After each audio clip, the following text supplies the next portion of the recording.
Do you want to know why most of those weight loss programs don't work? Is because they don't have a second phase. They don't have a maintenance phase. That's why they call it the weight loss program. That's why we do the yo-yo dieting, right?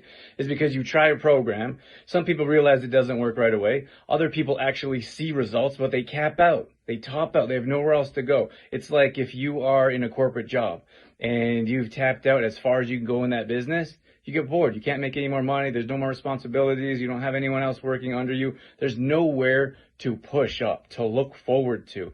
In the maintenance phase, so you have your weight loss phase.